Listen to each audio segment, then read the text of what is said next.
period. It's not exact. We might hear a little early, a little later. So as we were saying, if you're in Central Florida, head outside right now. You should be able to see this glowing streak cross over as we are targeting. There's that streak I was just mentioning. That's a live view, not thermal. This is heading towards the Atlantic coast of near Jacksonville, Florida. So a beautiful view, very such a striking visual that we have for these nighttime splashdowns. Recovery teams are in position off the coast of Jacksonville, Florida. And we are still targeting our expected splashdown time of 9:17 p.m. Pacific, 12:17 a.m. Eastern. We only have about a minute and some change of this blackout period anticipated. And again, there's some variation on when we can hear from the crew. So what you're seeing on your... Dragon, SpaceX, comm check. So at this point, we're going to hear SpaceX core begin to hail. As Gary said, this blackout period is estimated. So we're now beginning to reach out to the crew to see if we've regained that communications capability. Dragon, SpaceX, comm check. What you're seeing on your screen now is a live view of the thermal cam on the WB-57. And we hear Crew6 from inside the cabin on the back end of the blackout. Copy, Dragon. We see a healthy flight computer. Expect automated chute deployment. SpaceX, Dragon, collective. There's our live view of the crew, our first view of them on the other side of that communications blackout. At this point in time, they are re-entering through the Earth's atmosphere over the coast of Florida, heading towards Jacksonville, Atlantic coast. Up next will be the deployment of the drogue parachutes, which should happen in about 2 minutes, just over 2 minutes. You can see they got through some of the thicker parts of the atmosphere, and that plasma buildup is starting to dissipate.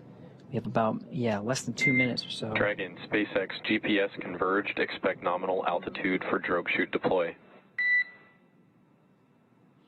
SpaceX, Dragon, copy. All right, so that call out just letting the crew know that they can expect to have the initial parachute deployment. That is the drogue parachutes, and that those typically deploy about 18,000 feet. At that point in time, the capsule is going around 350 miles per hour.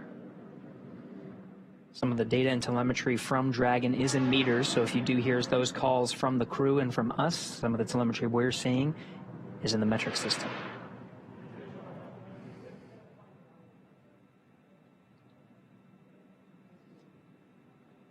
Confirmation that seat rotation is in progress. This allows the crew to be in the proper position to take the loads of the chutes as they experience the G-forces that the chutes exhibit upon deployment. They provide some drag on the vehicle. And again, we're traveling about 350 miles an hour. So from here, with the drogue deployments and main deployment, we're going to get down to about 15 miles an hour. Drogue deployment coming up in approximately 20 seconds. Brace for drogue window.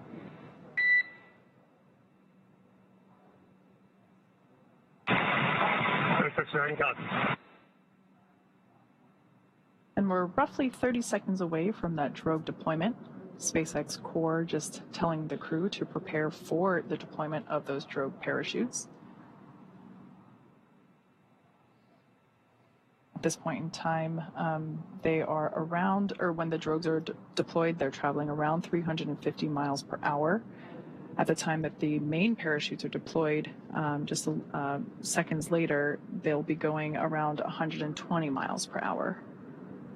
So these drogue parachutes help provide further deceleration as well as stability for the capsule prior to those main parachute deployments.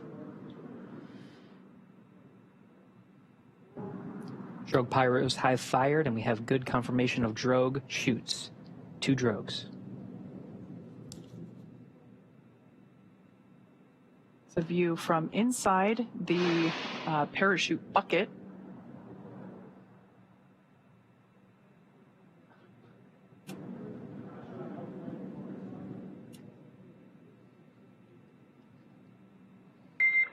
Dragon, nominal descent rate and recovery team reports a visual on 2 healthy drogues.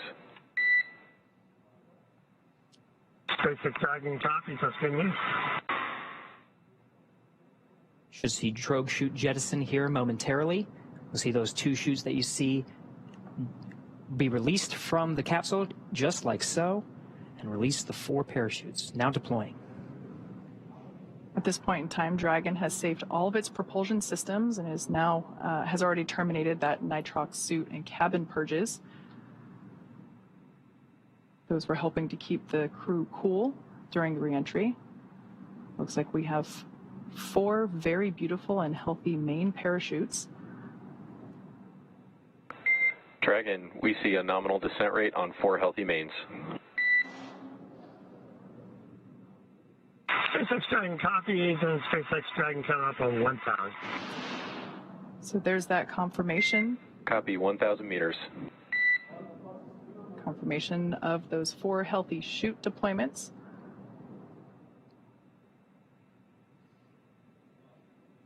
Now standing by for splashdown. At the point of splashdown, the capsule will be going about 15 or 16 miles per hour.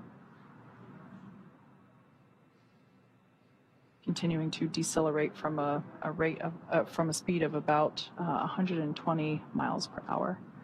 800. So we will now begin. Copy, 800. To hear Commander Steve Bowen call out the altitude as they approach the water surface. That is again in meters. Landing in water is simpler and provides more margin against unlikely parachute issues. We had to learn how to make Dragon waterproof, but once you do that, it's very much a rinse, review, reuse type process. 600. Copy, 600. 600 meters, and the descent rate is as predicted, meaning we're targeting that splashdown time in about a minute.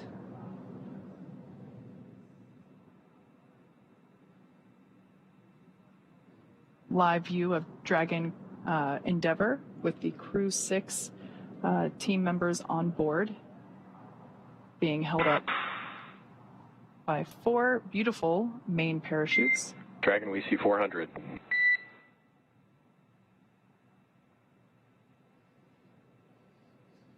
We're now about 400 meters above the ocean surface.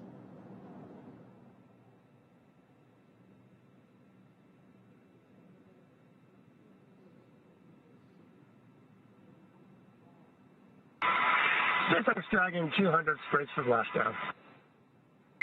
Copy, braced for splashdown. Again, the seats have been rotated in a position to take the loads of re-entry and parachute deployment as well as splashdown. The crew is braced. We are inside 100 meters.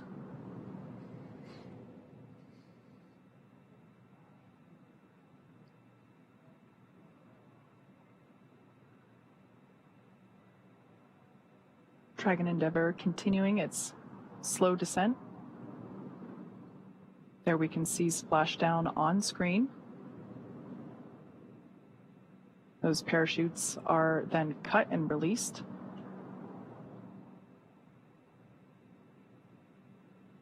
Dragon Endeavour has now returned home. NASA astronauts Steve Bowen, Woody Hoberg, Sultan Al-Nayati, and Andrei Fedyaev. SpaceX Dragon splashdown. We are in water rough riding. Copy, splashdown, and we see main chutes cut.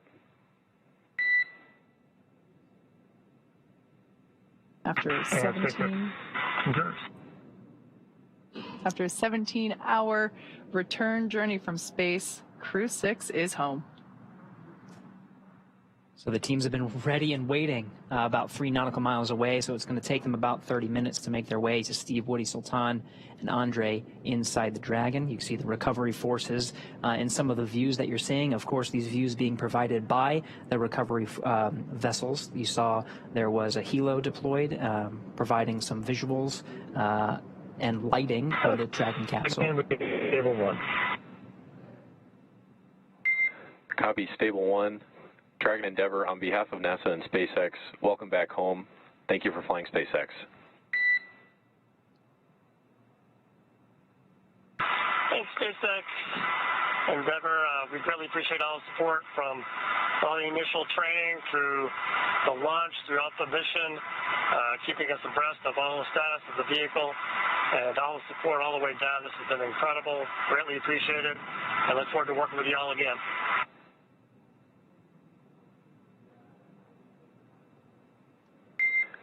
Copy all, and you've got a room full of happy people here. We've got some systems to verify safe before we give the boats a go to approach. I'll be back with you on that topic in a minute. SpaceX Dragon copies, we'll just enjoy the wallowing here. It might be soothing, we maybe all be napping soon.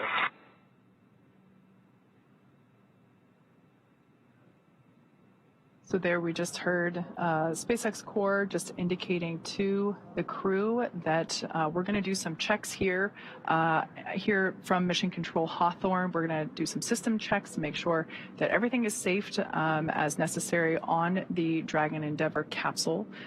They will then give the go for safe approach to the teams there that you see on your screen in the fast boats.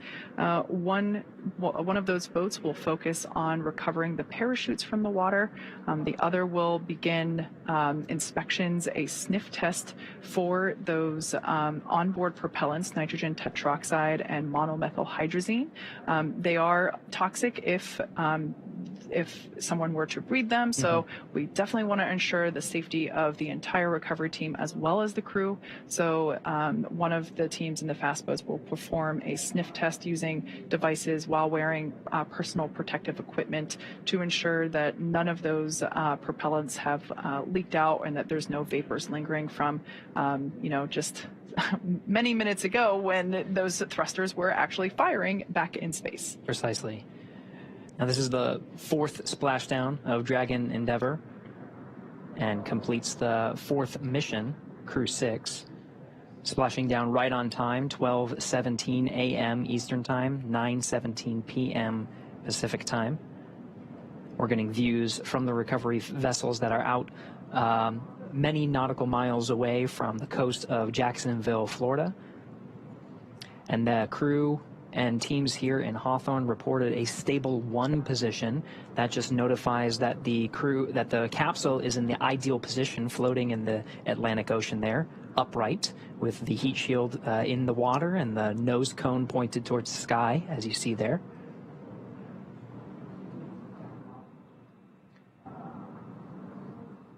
As you mentioned, this is the 4th splashdown for this particular capsule. Most recently, it supported Axiom 1. Prior to that, Crew 2. And prior to that, Demo 2. So this capsule, I have great personal attachment to. I had the opportunity as part of my day job to go inside the capsule while we were building it.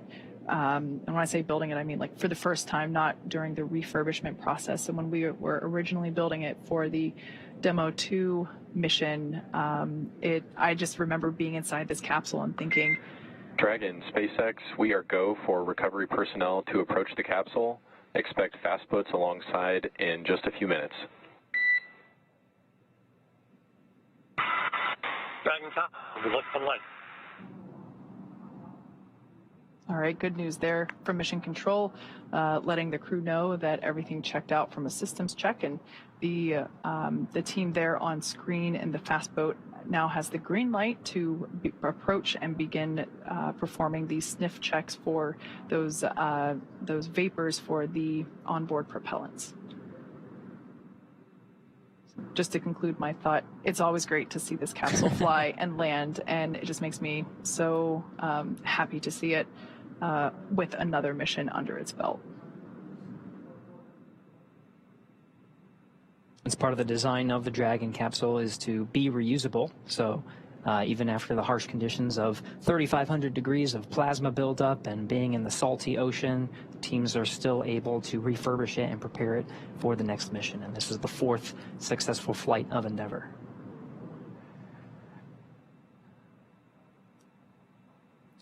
So after those hypergol checks, Dragon teams will we may see some of the team members crawling on the outside of Dragon and begin the rigging process, as the recovery vessel Megan has the equipment necessary to bring the Dragon out of the water into what's called the Dragon's nest.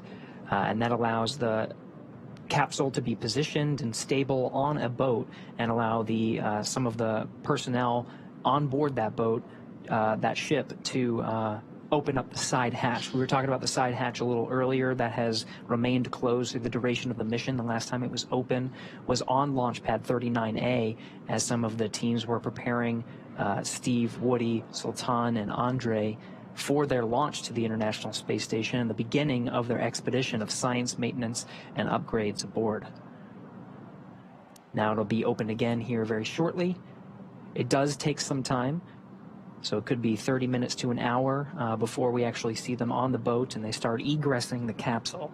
But we'll provide coverage until they're safely aboard the recovery vessel Megan, and all 4 crew members have egressed Dragon. So this image that we see here was taken just minutes ago, a beautiful capture of the moment when Crew6 was re-entering over Florida. We can actually see NASA's VAB and pad 39A in the distance. So this is such a cool time-lapse capture of the re-entry streak that we saw just minutes ago of the Crew6 re-entry and splashdown.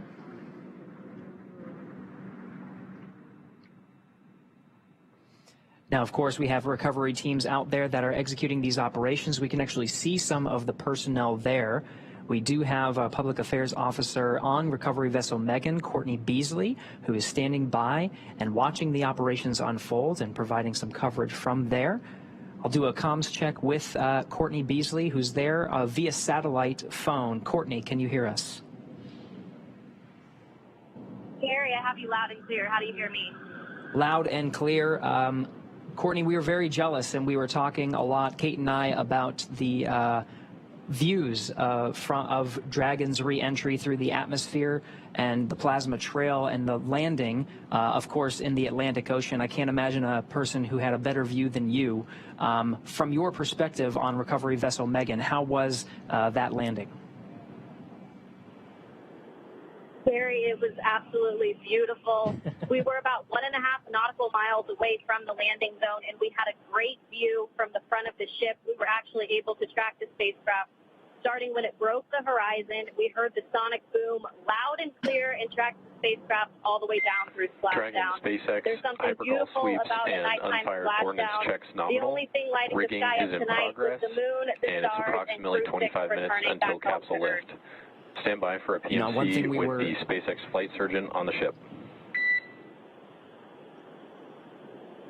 And we did just hear a call out indicating that the sniff checks were successful, so the close approach team now has the green light to begin climbing on board the Dragon capsule, so we should see the recovery continue along. But I want to hear more from Courtney with her bird's eye, or with her live action view. That's right. Yeah. Back to you, Courtney. We just wanted to pause for some of those communications with the crew and just follow along on the action here. But really want to understand what it's like there. You got some beautiful views. We are seeing, some of the seas. I think that we're tracking about. We're tracking sea states and wind, and we were talking about weather quite a bit leading up to today's landing. From your perspective, how is the weather out there?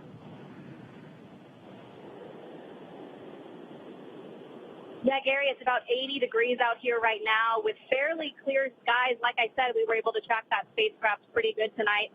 About 9-mile-an-hour winds out of the east. The waves are considered to be rolling waves, so they're not choppy, but they are pretty big and more spread out rolling waves. But weather-wise, I think the crew will like what they feel when they get out of that capsule today and take their first breath of fresh air back here on Earth. Just to get some appreciation of what it took to stage the recovery forces and be prepared for this moment, just really moments after Dragon splashed down. We saw some of those fast boats rolling out to make sure that they were getting the crew as quickly as possible. Can you give us a sense of what it's taken to make sure the recovery vessels were here at this moment? Yeah, absolutely. Our journey actually started several hours ago in Jacksonville. The MedOps teams and the recovery director boarded the first helicopter, and they were the first group to arrive on the ship about 4.5 hours before splashdown. So those medical teams took the time to get everything situated on the ship and ready to tend to the crew. And about 2 hours before splashdown, they deployed the fast boats into the water. I was actually on the second helicopter out, and we landed on the helicopter pad on top of the vessel about an hour before splashdown. And all of the teams have been hard at work since we touched down on the boat to get their various disciplines ready for Crew6 to arrive home. Excellent, Courtney. And last question before we let you go is we're seeing some of the recovery personnel on the Dragon capsule preparing for its eventual lift onto recovery vessel Megan. What can we expect to see in the next few moments?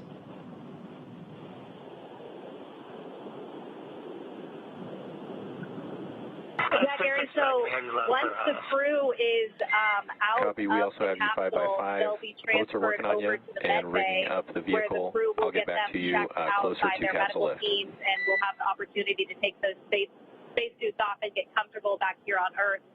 And then, of course, they'll run through those medical checks. They'll get back on the helicopter and head back to the airport where they'll board their plane back to Houston to begin their post-flight period. You're probably getting a better view than I am right now, so I'll let you walk through that. But back here on the ship, once the crew is off, they're not the only ones returning from space today. We'll actually stay here a little longer with the cargo team since there was International Space Station cargo returned on this flight. So once we get back to the airport, the cargo teams will begin doing cargo processing, taking photos of all of the articles that were included in the cargo, and they will pack all of that into box trucks that will take them back to various NASA centers. But Gary, an overall beautiful splashdown tonight, and I hope it was the same for you back in Hawthorne. Absolutely, Courtney. We've been getting some fantastic views. Thank you so much for that report. That was Courtney Beasley out on the recovery ship, providing live coverage from the landing site just off the coast of Jacksonville. We're back in the action now, seeing some of the views from the recovery vessel and the recovery operations team, including helicopters, fast boats, jet skis, and of course, we're getting views from some of the ships that are standing by waiting to actually pull Dragon out of the water. So at this point in time, the Dragon capsule has safed all of its systems.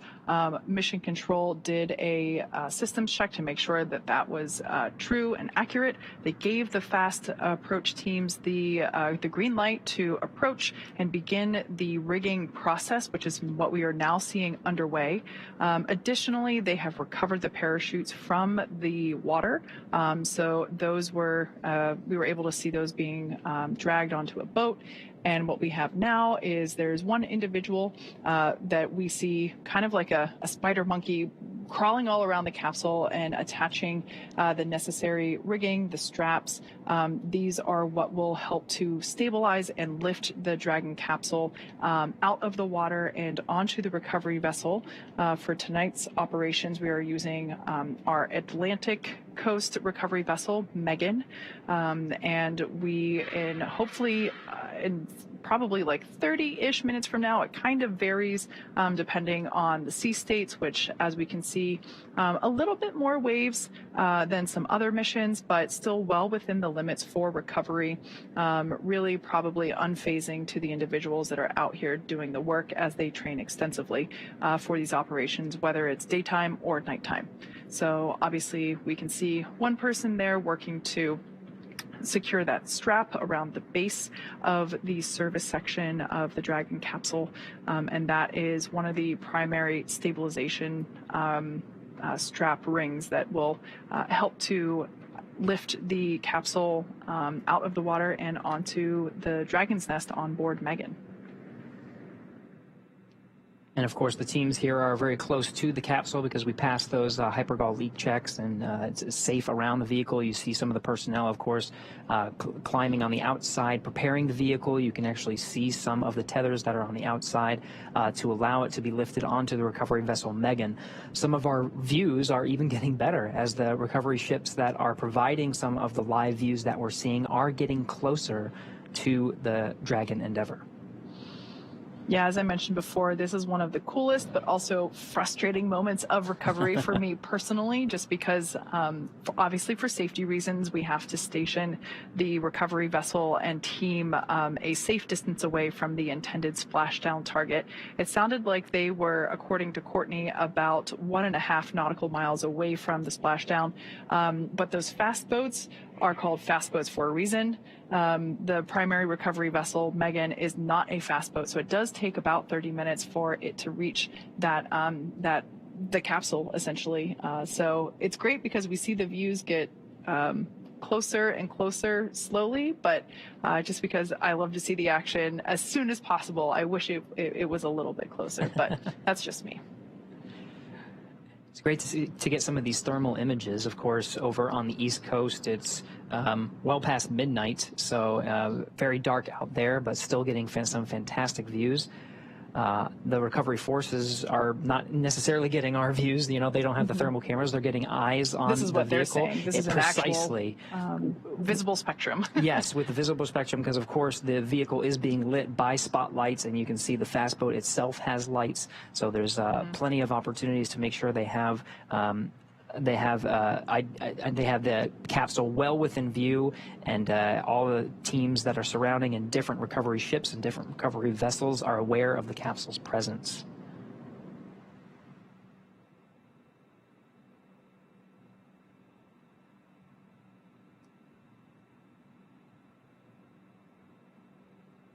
You can see some of the features of the Dragon capsule as the recovery forces outfit it with the rigging necessary to bring it onto recovery vessel Megan. Some of the circles you see in front of the individual that's on the Dragon capsule, that's where those parachutes were deployed from. Above that is the nose cone, which is of course closed prior to re-entry. It was open through the duration of most of the flight of Dragon to and from the International Space Station. It needed to remain open to perform that deorbit burn to of course successfully get home, but now it's closed, and you can see provided the protection necessary from the plasma buildup through the Dragon's re-entry. Some of the dark circles you see at the front of the vehicle, and by front I mean where that individual is on the capsule. The darker circles are some of the outlines of where those service section Dracos are, and the brighter white area is actually the base of the Super Draco engines, and these are inhibited once it gets into orbit, but are very much necessary through the launch phase. In the event of any abort that is necessary, it would be those Super Dracos that you're seeing, the bright white area, that would fire and provide enough thrust capability to escape a speeding Falcon 9 rocket.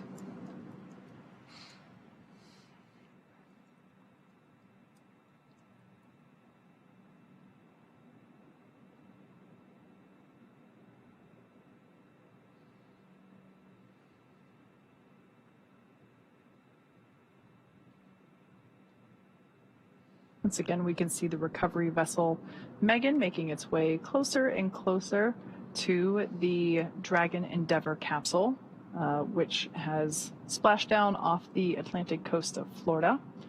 We can see the recovery team in the fast boats that have now approached the Dragon capsule. They are in the process of rigging it up with the necessary straps and equipment that will be utilized for right there. That is the actual, the Dragon's nest that we will be lifting the Dragon capsule onto. The lifting mechanism, it's kind of hard to tell right now, but that almost house-like structure over the end of the aft end of the boat will actuate downward, and then the straps will be used to lift the Dragon capsule, and then the whole thing will actuate back into the orientation that we see it here to help secure, or to place it and to secure the Dragon capsule in that nest. After the capsule is placed in the nest, they will then just roll or translate the nest forward to where the platform is that we will actually be able to see the recovery team open the side hatch and eventually have Crew6 egress or exit from the capsule. So if you look through the back there, you can see the capsule. That's that white speck in the background there, and the darkness behind Megan. Yeah, you can actually see the distance now. It's becoming much more clear. The space recovery vessel was designed very much with a Dragon in mind. Of course, that hydraulic lift bringing it onto the Dragon's nest, and that platform, Kate, that you were describing, it allows for access right at the right spot, right in front of that side hatch. The side hatch will be facing right towards the camera. That will allow, when that Dragon nest comes in towards that platform, the crew on board recovery vessel Megan will have access to that side hatch to go ahead and open that.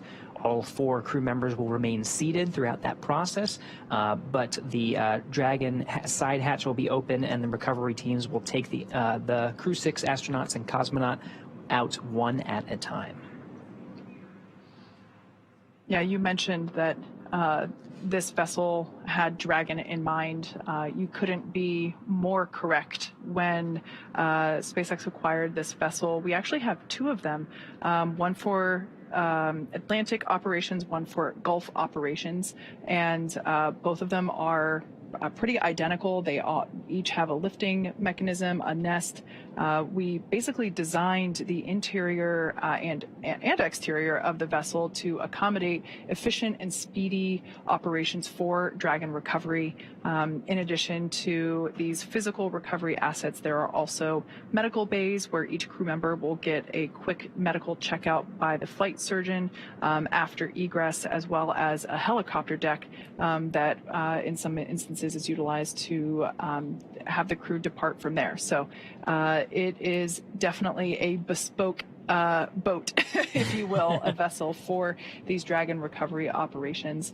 And it's quite necessary because we want to make sure that these operations are as efficient as possible. We don't want to leave the crew in the water or in the capsule any longer than they need to be.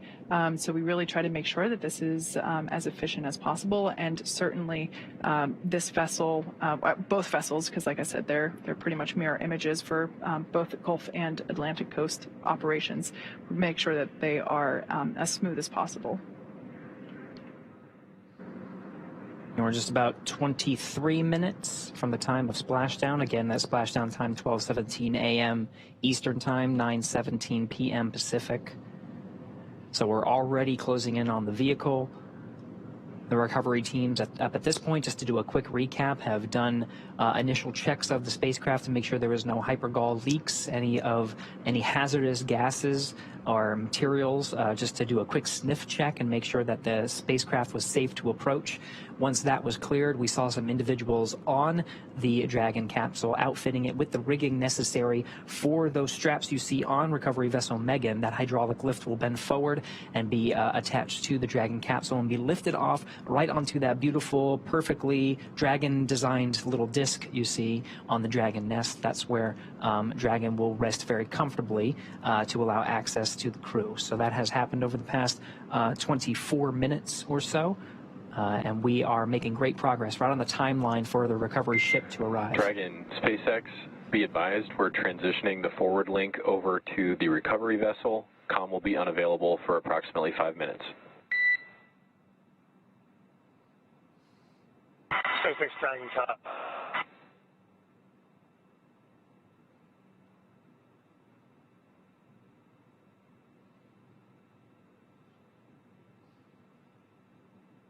Once again, Megan is making its way to the capsule, which we can see getting larger there in the background of this image, or excuse me, of this shot that we have on board Megan. Once the capsule is a little bit closer, we'll begin to see the team in the water attach the straps and all the equipment necessary from the boat onto all the straps and equipment that they have been attaching around and on the Dragon capsule itself.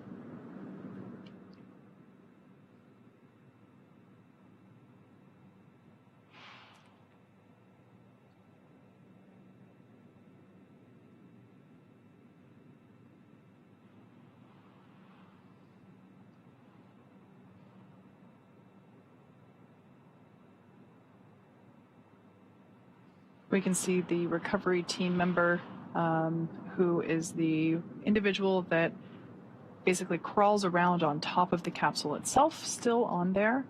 Once all of the equipment is attached, we'll actually see them jump off into the water. I imagine that for that person, that is probably one of the most exciting parts of their job. Definitely not something that I personally would look forward to.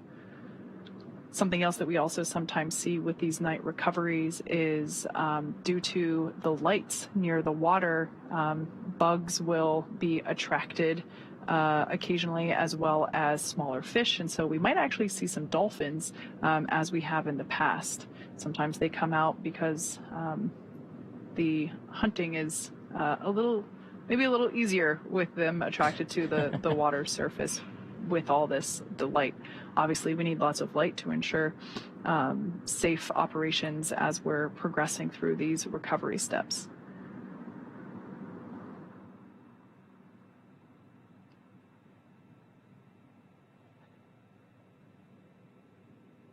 So you can see one of the rigging equipment was thrown to the fast boat, now attached to Dragon.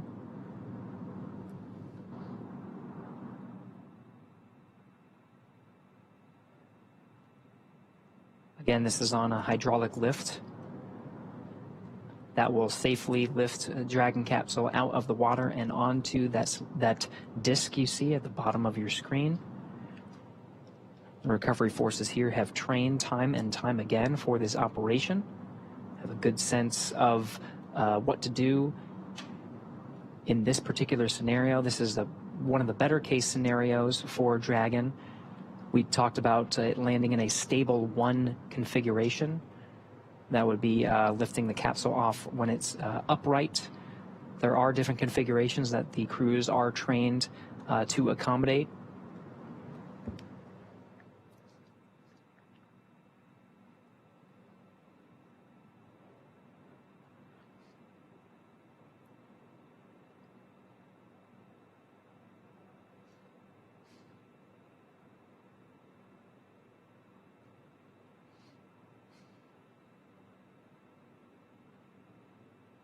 As we mentioned before, the Dragon capsule is soon to be lifted onto the recovery vessel Megan.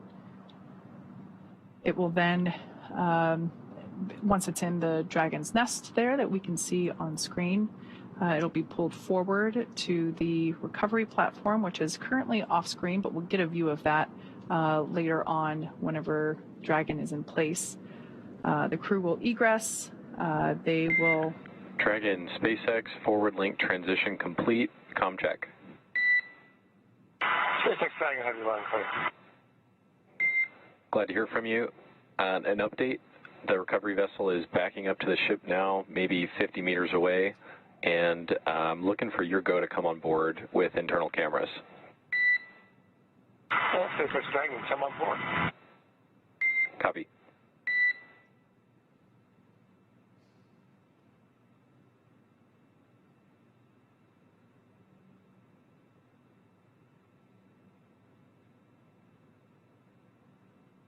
At this point in time, rough estimation for crew egress is anywhere between 15 to 30 minutes, depending on how additional safety checks pan out and how quickly we can get the team, the capsule onto the recovery vessel that you see there.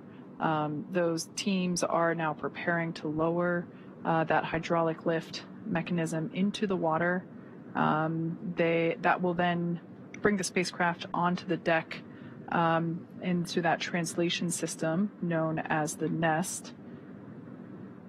The capsule will remain there during crew extraction as well as throughout the journey back to port.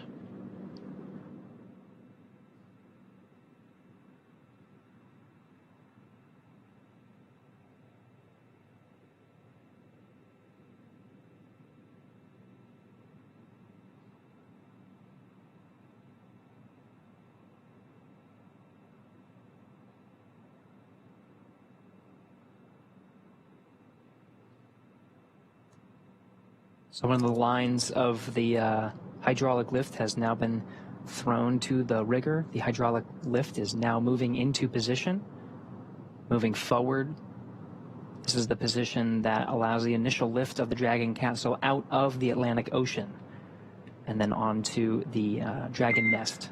Dragon, SpaceX rigging complete. Approximately 5 minutes until capsule lift. SpaceX Dragon top, we'll be waiting.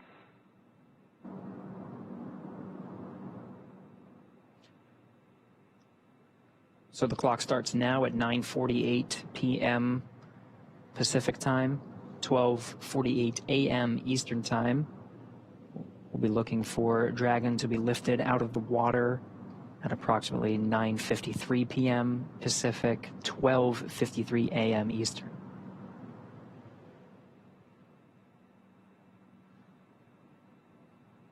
Right before the Dragon capsule is lifted out of the water, we'll see that recovery team member who is currently still standing there.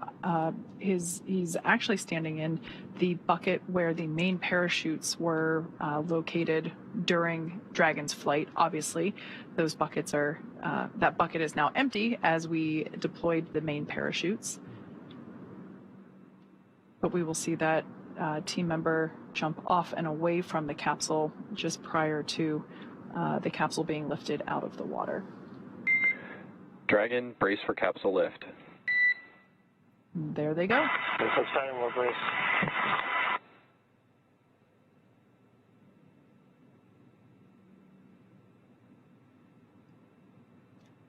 We mentioned a couple of times that recovery team's familiarity with these operations and able to move a little bit quicker.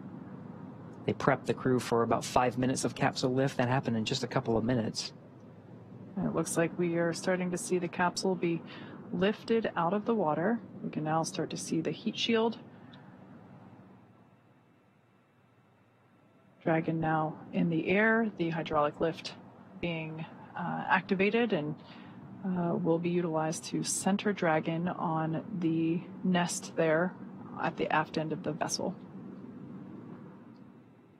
I love this view because you can see the state of the heat shield. It did such incredible work during atmospheric re-entry.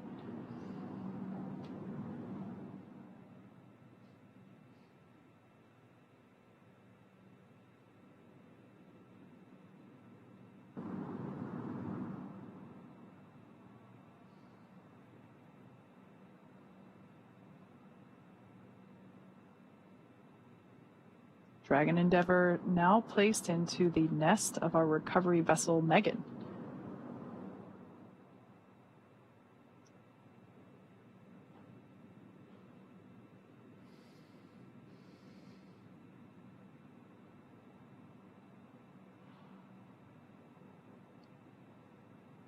Here's our first view inside the Dragon capsule after they made their splashdown. I was just doing some quick math. We had splashdown at 9:17 p.m. Pacific. It's now 9:51, so just 34 minutes. That's like a pretty efficient recovery operation indeed.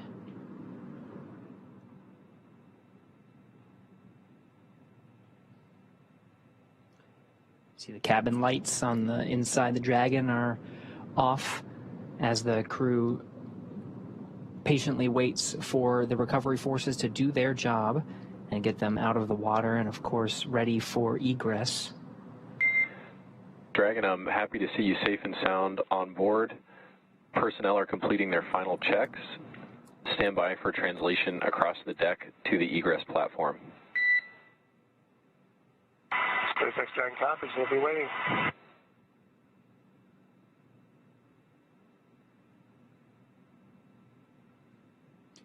And that translation that was mentioned is a physical movement of the Dragon nest, the view you're seeing now. The capsule itself will be moved further inwards into the recovery vessel, where there is a platform waiting. And you can sort of see in the middle of your view of Dragon, there is that nice square feature. That is the side hatch.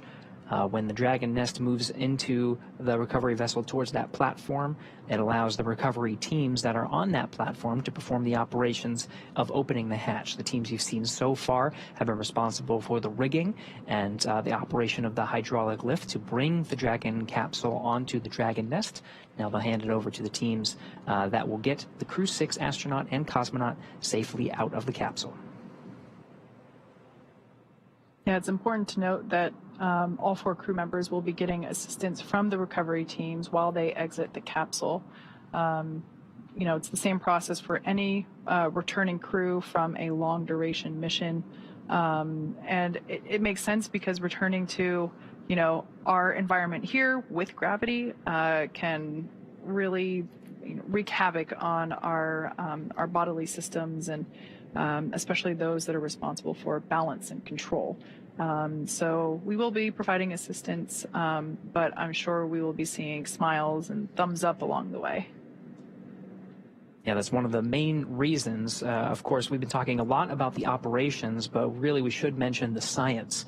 Of course, the reason the Dragon is returning from space is because their mission, the Crew6 astronauts and cosmonauts, was a 6-month expedition on board the International Space Station, an orbiting laboratory for science, maintenance, technology demonstrations. It's the lab that allows gravity to be taken out of the equation, and you can find some new and interesting things about many different parts of science: physical science, biological sciences, and of course human sciences. You can learn a lot about the human body, and that's very necessary for learning how humans adapt to space and, of course, returning from space to a one-gravity environment. Very necessary for understanding how to send humans further into the solar system, to the moon and to Mars.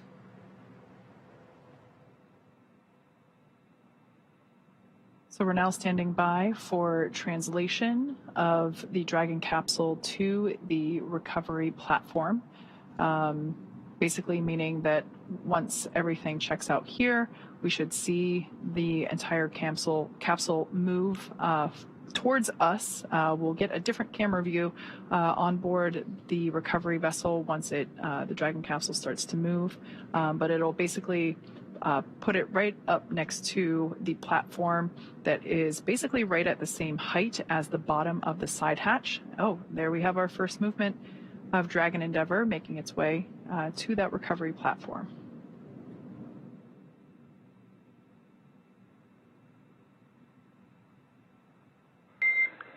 Dragon, I'm noticing the cabin lights are off. I'm wondering if you had them off specifically for re-entry. SpaceX Dragon, we did, and you turned them on us. We were enjoying the nice calm lighting.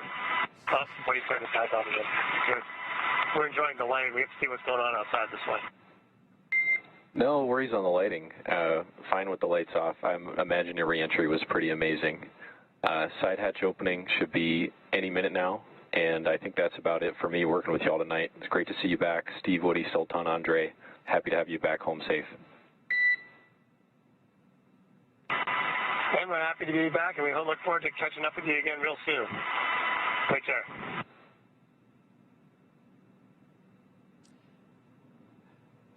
It's an important note. The crew has the ability to toggle lights on and off, and turning them off during the re-entry phase. There are those windows that we've been seeing. All right, Dragon, I know I said goodbye. I'm back, and I'm wondering if you can indeed turn the cabin lights on for the recovery team to come inside. Absolutely, we'll take care of that. And they're on now. So we'll be seeing those lights turn on here momentarily, but again, they've been off in this configuration, so if you're trying to imagine what the crew was experiencing during re-entry, it was with the darkness, but there are those windows on the Dragon itself, and through the plasma buildup, they were able to see some of the plasma come through the windows and really get to experience the full experience that is re-entering from space into the Earth's atmosphere, and just sit back and relax and enjoy it. Yeah, that also makes sense given that it is dark out, and you know, for them to be able to, where possible, see the recovery operations happening outside.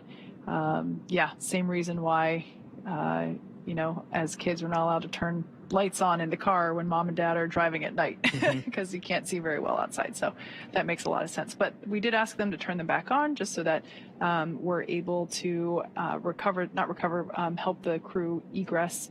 And once the side hatch is open, the flight surgeon will be the first person to poke their head in and just do a quick thumbs up scan of all 4 crew members to make sure everything is good.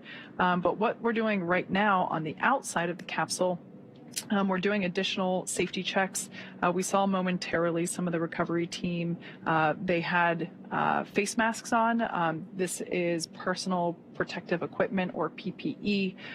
It's basically a respirator to allow them to breathe clean air. They're just going to do some additional sniff tests for any lingering hypergol vapors. Once again, the onboard propellants that we use, nitrogen tetroxide and monomethylhydrazine, are toxic if we come into contact with them or we breathe those vapors. So just that, once again, ensuring full safety for the recovery team on board, as well as the crew as we prepare to open that side hatch.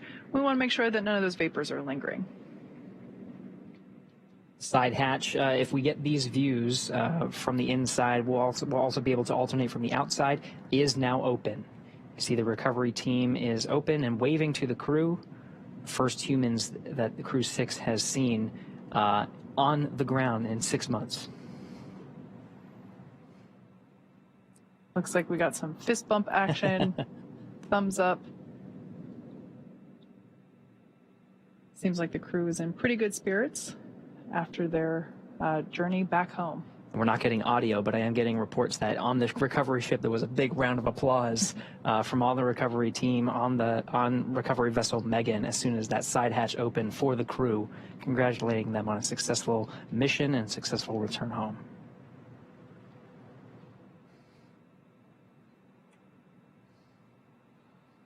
So once again, this is the first time that the side hatch has been opened since the day that the crew lifted off from pad 39A.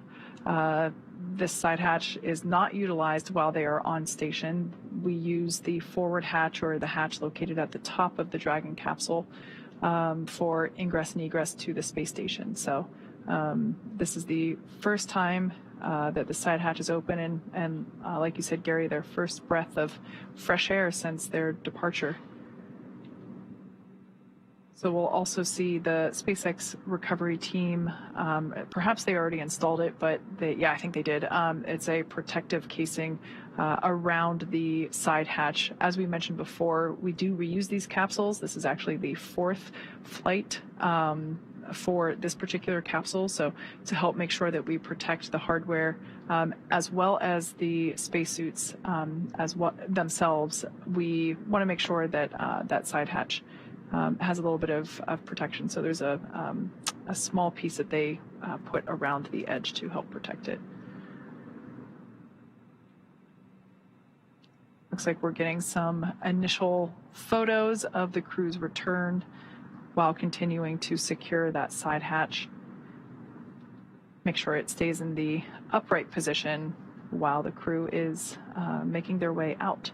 Again, we will be providing assistance to all 4 crew members as they egress, as returning to our 1G environment, our 1 gravity environment here on Earth can be difficult after spending so many months in space.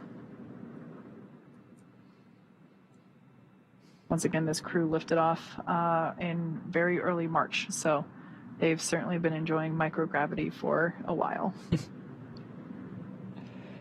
It's important to note all the team members it takes to perform a successful recovery operations. We have specialized personnel out to drive the fast boats and secure rigging equipment, operate the hydraulic lift to bring Dragon onto the Dragon's nest and move it into position. Now we have specialists that are dedicated to understanding the Dragon's systems, successfully opening up the side hatch and knowing the insides of the Dragon vehicle to basically unfasten, unbuckle the 4 crew members from the vehicle and start bringing them out one at a time. We, of course, have medical personnel on board, with medical facilities on board as well, to provide standard checks and test the health of the crew, make sure they're feeling good.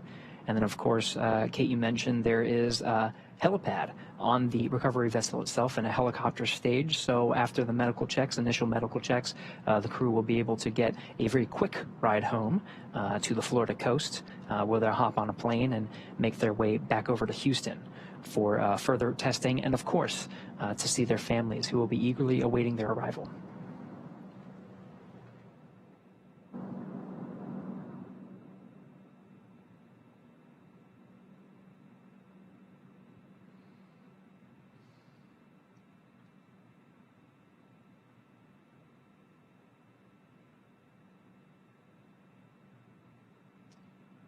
It's important to note that Stephen, Woody, Sultan, Andre will be getting assistance from these recovery teams while exiting the capsule. This is the same process for any returning long-duration crew members, as returning to the gravity environment can be a big toll on the vestibular system, responsible for maintaining balance and motion.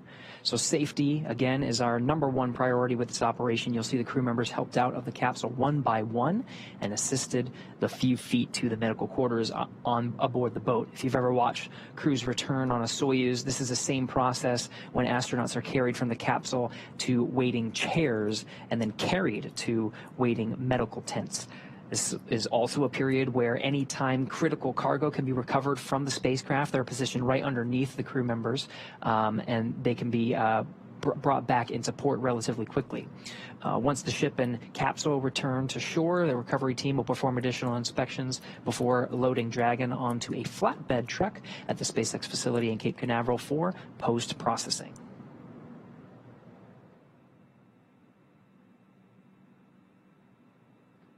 As part of the effort to make sure that there's a bit more room for crew egress within the capsule, we are currently detaching and removing the footrests that we saw attached to each of the 4 seats inside Dragon.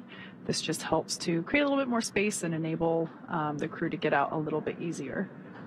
We'll also likely see them put a small slide up against the side hatch, and that will allow the crew to kind of slide out a little bit to egress a bit easier.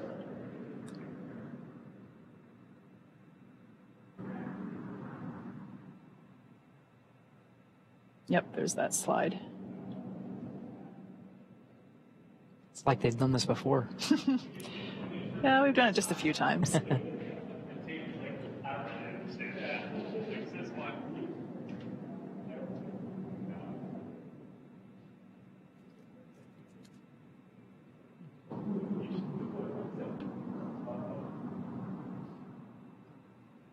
We're now standing by for egress of the Crew6 team. Very happy to see Steve, Woody, Andre, and Sultan back on planet Earth. I'm sure they are also excited to come out, and as you mentioned, it's after the medical checks, they'll hop in the helicopter and go home, a quick ride. So I bet they're all getting really excited for the opportunity to see their families really soon. And of course, the change of gravity from microgravity to 1G can be taxing on the body. So throughout that whole process, through the medical checks, through the helicopter ride, the plane ride, the crew will have facilities and will have the ability to rest through much of that journey. As of course, this has been a taxing journey for them, and they'll have well-deserved rest along their journey back home to Houston.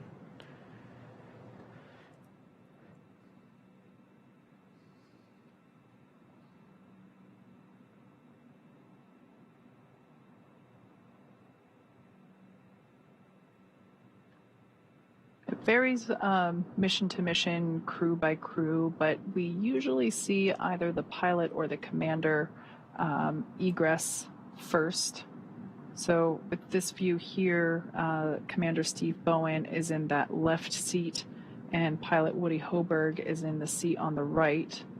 To Woody's right is Andrei Fedyaev, and to Steve's left is Sultan Al-Nayati.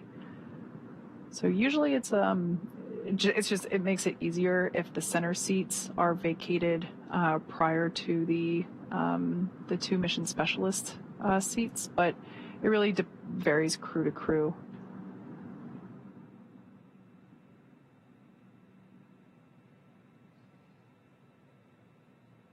We did see them detach and remove the footrests from all 4 seats to also help add a bit more moving room within the interior of the capsule.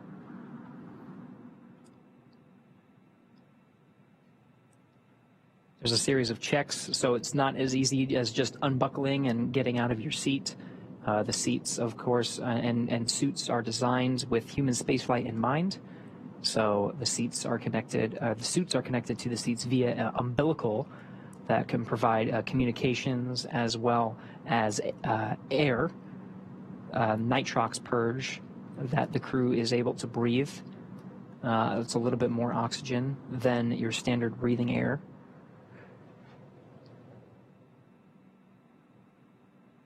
And so there is some technical specifics to get them egressed. So it is quite a process. So we're just standing by for them to get out of their seats.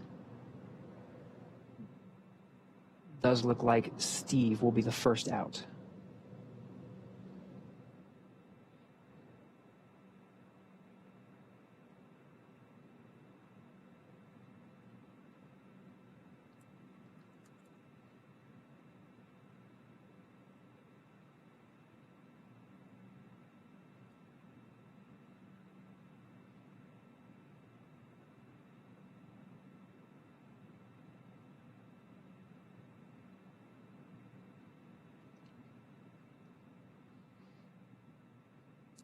NASA astronaut Steve Bowen, the first to exit the Dragon spacecraft. I think I see a big smile on his face. Helped up by the recovery teams.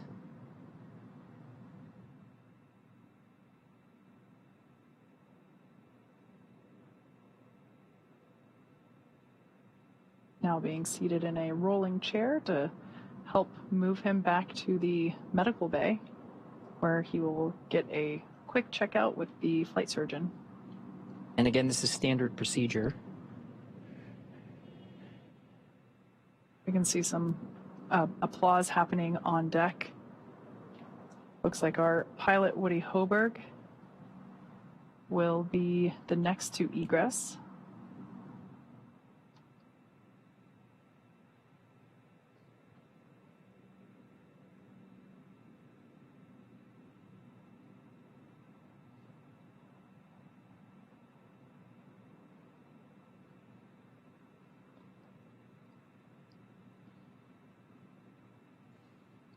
For those of you that have just joined us, we are now standing by for egress of the remaining 3 Crew6 members. We can now see Woody Hoberg making his way, pilot of Crew6, making his way down the slide. Looks like some excitement, possibly some more applause happening off camera. Remaining inside are mission specialists Sultan Al-Nayati and Andrei Fedyayev. Commander Steve Bowen has already egressed. Some more applause there on the deck of the recovery vessel. Dragon splashed down just under an hour ago at 9:17 p.m. Pacific, 12:17 a.m. Eastern. So just under an hour ago, they made contact with the ocean surface, and here we see them now egressing and beginning the last steps before being able to make their way home.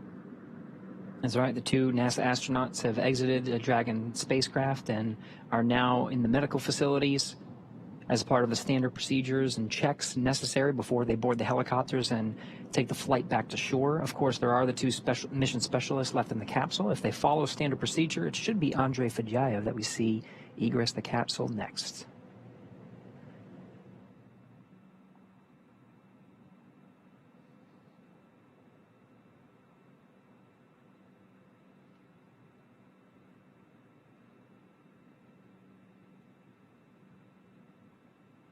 Gary, you mentioned standard procedure. I think that's an important thing to note, that in addition to the teams rehearsing both joint operations, everywhere from pre-flight training to the things that they were doing in space to the things that they were monitoring while Dragon was on orbit and making its way home, everything is very carefully choreographed in terms of the process in which we execute these operations.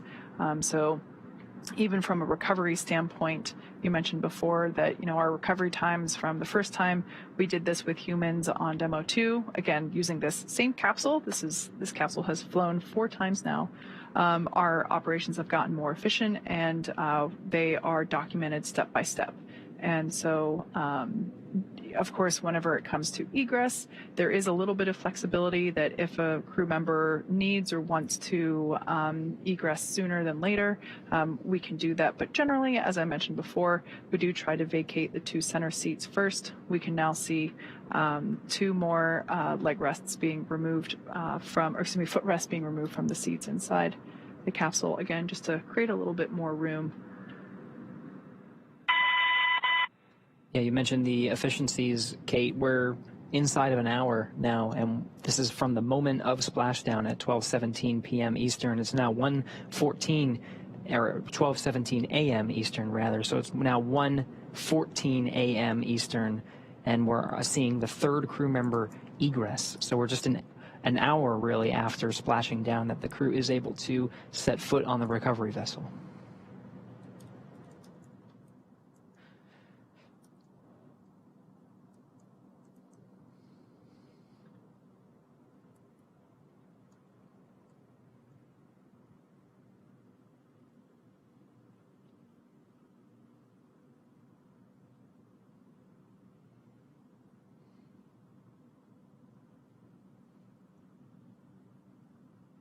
There's Roscosmos cosmonaut Andrei Fedyaev being assisted by the recovery teams onto the rolling chair. He'll also be positioned over to the medical facilities. Last remaining crew member inside Dragon Endeavour now is Emirati astronaut Sultan Al-Niyati, completing 186 days in space. Got some happy waves there from Andre. More applause.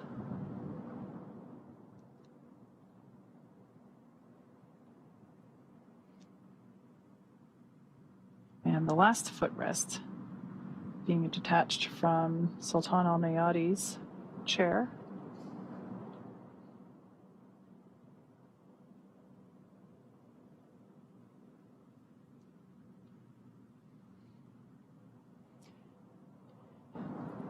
You see SpaceX and Emirati recovery personnel positioned outside the Dragon capsule, ready to receive Sultan Al-Niyati.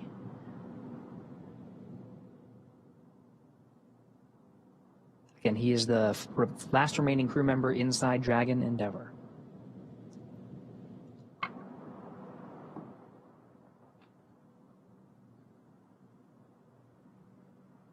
And if he makes it out in the next minute, which it looks like he is, it will be exactly 1 hour on the dot after making splashdown. Not bad. 60 minutes exactly. So once again, nominal operations are to assist all crew members to the medical bay. The return to gravity can be pretty jarring on the human body. So we slide them down a little Dragon fun slide, assist them into the wheeled chair, and roll them over to the medical bay. And just like that, the 4th crew member, 1 hour exactly on the nose since splashdown, has now egressed from Dragon Endeavour. Looks like smiles and waves and applause all around. All right. All 4 crew members have egressed Dragon successfully. So now that Steve, Woody, Sultan, and Andre are safely back home on Earth and getting checked out by the NASA medical teams and, of course, the international teams, we're going to wrap up our live coverage of their return. This all kicked off on March 2nd, 2023 from historic Launch Pad 39A at the Kennedy Space Center in Florida. After a successful liftoff and separation from Falcon 9, Steve, Woody, Sultan, and Andre made a 25-hour flight on board Dragon to the International Space Station. Since arriving at the station, they spent nearly 6 months as members of Expedition 68 and and 69, executing science experiments, spacewalks, and repairs while aboard the orbiting laboratory, actually more than 6 months. That's right. And their journey home began about 18 hours ago on September 3rd when they closed the hatch to Dragon and undocked from the space station at 4:05 p.m. Pacific time. Then, after 5 successful departure burns and a phasing burn to line up their orbit, Steve, Woody, Sultan, and Andre rested for a few hours before waking up to prepare for re-entry this morning. We jettisoned Dragon's trunk and performed our final on-orbit maneuver, the 16-minute-long deorbit burn, at 8:24 p.m. Pacific time, 3:24 GMT, and that is what put Dragon on its path home to Earth. The spacecraft re-entered the Earth's atmosphere and slowed its descent with successful deployments of 2 drogue parachutes, followed by 4 main parachutes, and with final splashdown occurring off the coast of Florida near Jacksonville at 9:17 p.m. Pacific time, 4:17 GMT. Following that successful splashdown, we saw the SpaceX recovery experts move in really quickly and prepare Dragon Endeavour for its lift onto the recovery vessel. And just almost exactly an hour following splashdown, we saw Steve, Woody, Sultan, and Andre make their way out of Dragon and into the recovery ship's medical facilities, safe and sound. So after the medical facilities and medical checks, they'll catch a helicopter flight back to shore where they'll transfer to the aircraft that will take them home. Steve, Woody, Sultan, and Andre will take a NASA plane for the short flight back to Houston, and later Andre will fly back to Russia and Sultan to the UAE. They'll be reunited with families to bring an end to the mission. It's been an honor and a privilege to share their journey with all of you as we continue in this new era of human spaceflight.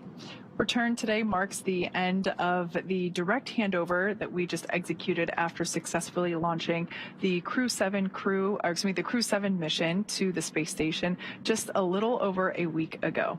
It has been an incredible honor and joy to share this mission with the public. All the teams from SpaceX and NASA continue to work hard to keep America leading the world in human spaceflight. Continue to follow SpaceX and NASA online and on social media for updates for the very latest on crew and cargo flights to and from the International Space Station. And we'll continue to share the progress of Steve, Woody, Sultan, and Andre on social media as they travel back home. We also have a post-splashdown media telecon coming up at approximately 11 p.m. Pacific, 2 a.m. Eastern, where leadership from NASA, the UAE, SpaceX will share a final update as we conclude this successful mission. So we'll say thank you one more time for tuning in and cheering on Steve, Woody, Sultan, and Andre as they made their return back to planet Earth. From all of us at NASA and SpaceX, welcome home, Crew6. So long.